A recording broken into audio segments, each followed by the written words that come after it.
তারেক রহমান আসুক বা না আসুক, যে মায়ের মৃত্যু সজ্জায় আসতে পারে না, সে ইলেকশনে কেমনে আসবে? যে তার মায়ের মৃত্যু সজ্জায় মায়ের কাছে আসতে পারে নাই, এরকম কাপুরুষ লোক কি করে আসবে? সে তো জাতীয় নেতৃত্ব দেওয়া সকল প্রকার যোগ্যতা হারিয়ে ফেলেছে। তার তো এখন দলেরও সভাপতিত্ব চেয়ারপারসনকে ছেড়ে দেওয়া উচিত। এটা ডক্টর মুশাররফ সাহেব হোক বা আমাদের মির্জা ফখরুল ইসলাম আলমগীর হাতে হোক বা ডক্টর সালাউদ্দিনের হাতে হোক, উনি দলের দায়িত্বভার দিয়ে দেওয়া উচিত। দল এখান থেকে করতে হবে। ওনার মা অসুস্থ, মা বাঁচবে না কিনা মরবে এটা ওনার চিন্তা নাই। এখন পর্যন্ত নির্বাচনের শিডিউল ঘোষণা হয় নাই। আর আজকে যে ৬৭টা আসনে, কতগুলো আসনে মনোনয়ন চূড়ান্ত করা হয় নাই, সেইগুলা মনোনয়ন চূড়ান্ত করেছে। তাহলে এগুলা কি তারেক রহমানের সঙ্গে আলোচনা করা ছাড়া হয়েছে? যে লোকের মা মারা যাচ্ছে সে এখনো নির্বাচনে নমিনেশন দিয়ে বেড়াচ্ছে, এখনো ব্যবসায়ী ধান্দা করে বেড়াচ্ছে। আমরা তো জানি এটার পিছনে কত টাকা কে কত খরচ করেছে এই নমিনেশনটা পাওয়ার জন্য। সেটা সব মানুষ জানে, বাংলাদেশের মানুষ জানে, যাদেরকে নির্বাচনটা কয়েকজন লোককে আসন দিয়েছেন। আজকের দিনে কি করে দিলেন? যেখানে দেশের মধ্যে খালেদা জিয়া, এরা কি 5 দিন 7 দিন অপেক্ষা করতে পারতো না? এখনো তো নির্বাচনের শিডিউল ঘোষণা হয় নাই। এত চালাক হয়ে গেছেন আপনারা, সরকারকে বোঝাচ্ছেন যে আমরা নির্বাচনের জন্য প্রস্তুত, যাই কিছু হোক, দেশের মধ্যে খালেদা জিয়ার যাই কিছু হোক না কেন, আমরা নির্বাচন করতে দৃঢ় প্রতিজ্ঞ, নির্বাচন আপনাকে করতেই হবে। এই কথা বোঝাতে চাচ্ছেন আজকে নমিনেশনটা প্রকাশ করে? আপনাদের লজ্জা থাকা উচিত। দলের প্রধান যিনি নাই, আর আপনি বলতেছেন উনি না থাকলে নির্বাচন কেমন হবে? ওরা তো নির্বাচন করতে আছে, দল তো নমিনেশন দিয়ে দিছে। দলের প্রধান কি বাংলাদেশে আছে? সে তো আসে নাই। সে বলছে বাংলাদেশে আসবো না, আমি আসতে পারবো না, আমি অন্য দ্বারা নিয়ন্ত্রিত। তারপরে আর কি আছে বলার এখানে? তাহলে এখানে এই প্রশ্ন তো অবান্তর। আপনি এই প্রশ্ন করতে জানেন কেন? বস্তু হলো সে তারেক আসুক বা না আসুক, দেশে নির্বাচন যদি সরকার চায় তা নির্বাচন হবে। এই দলের জন্য এর চেয়ে দুঃখজনক দুর্ভাগ্যজনক কিছু আছে? 36টি মানুষকে খুশি করতে গিয়ে আজকে আপনি সারা বাংলাদেশের মানুষকে আহত করলেন, ভোটারদেরকে আহত করলেন। ভোটারদের কাছে আপনাদের নগ্ন চেহারা ফুটে উঠলো যে আপনাদের কাছে ক্ষমতায় যাওয়াটাই মূল লক্ষ্য। এই খালেদা জিয়া, তারেক রহমান এগুলা কিছু না। আপনারা বিএনপি যারা এখন আছেন তারা আপনার ক্ষমতায় যাওয়ার জন্য এত উদ্গ্রীব যে কে মরলো কে বাঁচলো এটা নিয়ে আপনাদের কনসিডারেশন নাই। এটাই নগ্ন চিত্রটা বাংলাদেশের জনগণের সামনে তুলে ধরা হলো। এই নগ্ন মানুষদেরকে, এই লোভী মানুষদেরকে, এই ক্ষমতার লোভী মানুষদেরকে, এই দুর্নীতিবাজ মানুষদেরকে বলেন জনগণ ভোট দিবে? জনগণ ভোট দেওয়ার প্রশ্নই ওঠে না।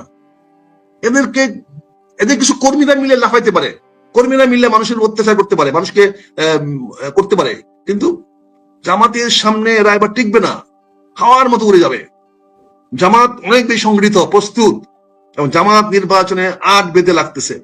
এখন যদি সরকার যদি জামাতকে নির্বাচনের সুযোগ করে দেয়, নির্বাচনটা ঘোষণা করে দেয়, তখন দেখবেন খেলাটা কি হয়। কাজে আজকে এই নাটকগুলো করার দরকার তো নাই। আপনি কালকে বলছেন, পরশুদিন বলছেন রাত্রে মধ্যরাত থেকে সকালের মধ্যে উনি এয়ারপোর্টে চলে যাবেন, রাত্রেই চলে আসতেছে কাতার এয়ারক্রাফট, আপনারা চলে যাবেন।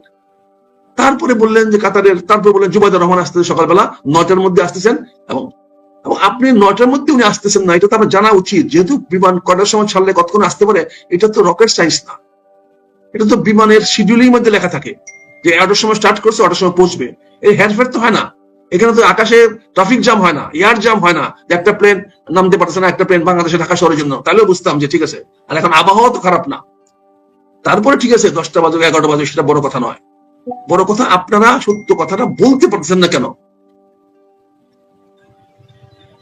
আপনি সত্য জিনিসটা কোনো জানা চাচ্ছেন না কেন? দেখেন, সত্যটা খুব অল্পতে প্রকাশ করা যায়, খুব অল্পতেই একটা 30 সেকেন্ড বা 15 সেকেন্ডের একটা ক্লিপ দিয়ে সারা জনগণকে জানিয়ে দেওয়া যায় দেশমাতা স্বাস্থ্যের বর্তমান কি অবস্থা। ওনার ব্যক্তিগত ক্যামেরাম্যানের একটি ক্লিপ নিয়ে, ক্যামেরাম্যানের একটি ছবি উঠায়ে একটা 30 সেকেন্ডের ভিডিও করে যদি আপনি সারা দেশের মানুষের মিডিয়াকে দিয়ে দেন, তাহলে কিন্তু সকল জল্পনা কল্পনা গুজব এক মুহূর্তে দূর হয়ে যায়।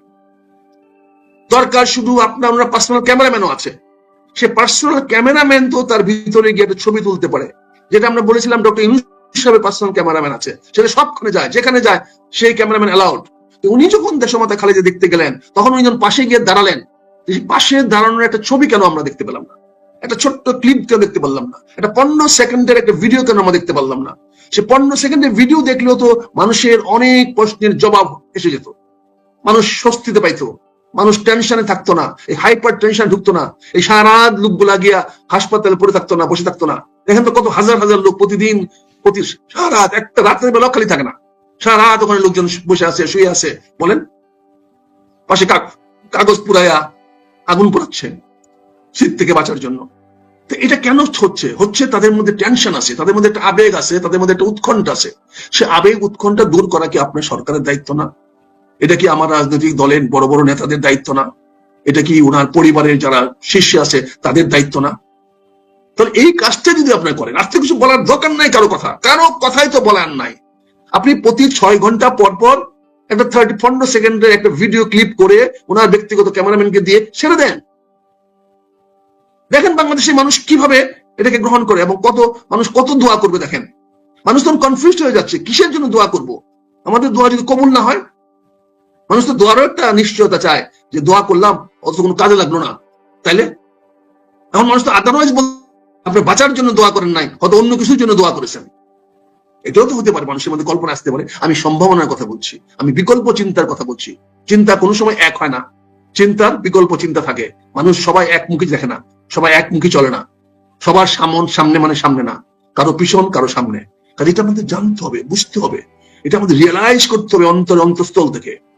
কাজে আপনারা এই যে গুজব ছড়ানোর ব্যবস্থা করছেন, এই বিমান ত্রুটি দেখা দিয়েছে, উনি আসলে আজকে চলে যাবেন, কালকে পর্যন্ত বলেছেন যে জুবাইদুর রহমান আসবেন, 1 ঘন্টা বাসায় রেস্ট করবেন, তারপরে উনি আসবেন, উনি এসে দেখে তারপরে এয়ারপোর্টে নিয়ে যাবেন এবং ওনারা চলে যাবেন। বলেন সাধারণ ছেলেরা আমাদের কথা বলে, যারা আমাদের আশেপাশে বসে আছে, সাধারণ ছেলেরা বলে স্যার এটা কি করলো, স্যার এই টেলিভিশন এটা কি বললো, আর বাস্তব দেখেন স্যার কি হইতেছে। এই যে মানুষকে আপনি কিভাবে শান্ত করবেন? তাদেরকে মামলা মোকদ্দমার ভয় দেখায়, কথায় কথায় তাদের নামে মামলা দিয়ে দেয়, কথায় কথায় তাদের নামে বিভিন্ন কার্যক্রম নিয়ে তাদের চ্যালেঞ্জ করা হয়। আমি বিনয়ের সঙ্গে বলতে পারি, সশস্ত্র বাহিনী এদেশের একমাত্র দেশপ্রেমিক, যারা রাষ্ট্র কাঠামো সঠিক রাখার জন্য প্রতিষ্ঠা করা হয়েছে। দেশের সার্বভৌমত্বের প্রতীক সেনাবাহিনী, সার্বভৌমত্বের প্রতীক বিমান বাহিনী, সার্বভৌমত্বের প্রতীক আমাদের নৌবাহিনী।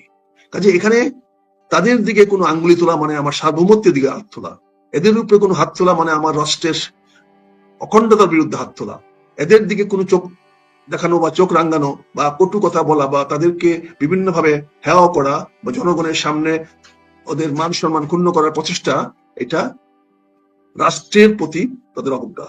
তারা রাষ্ট্রকে অস্বীকার করে যখন এই সমস্ত আমার সশস্ত্র বাহিনীর বিরুদ্ধে তারা কথা বলে, তারা রাষ্ট্রের সার্বভৌমত্ব স্বীকার করে, রাষ্ট্রের অখণ্ডতাকে অস্বীকার করে, কিন্তু তারা একবারও জানে না যে সশস্ত্র বাহিনী ছাড়া কোনো দেশের সার্বভৌমত্ব রক্ষা হয় না, কোনো দেশের অখণ্ডতা রক্ষা হয় না। এই দুইটা করতে হলে দেশের সশস্ত্র বাহিনী প্রয়োজন। সশস্ত্র বাহিনী বেসামরিক কর্মকর্তাদের, বেসামরিক প্রশাসনকে সাহায্য করে, যা আজকে গত 15 মাস ধরে করে আসতেছে অত্যন্ত দক্ষতা এবং বিচক্ষণতার সঙ্গে। সেই জন্য জাতি তাদের কাছে কৃতজ্ঞ, আমরাও কৃতজ্ঞ, আমরা তার ধন্যবাদ জানাই।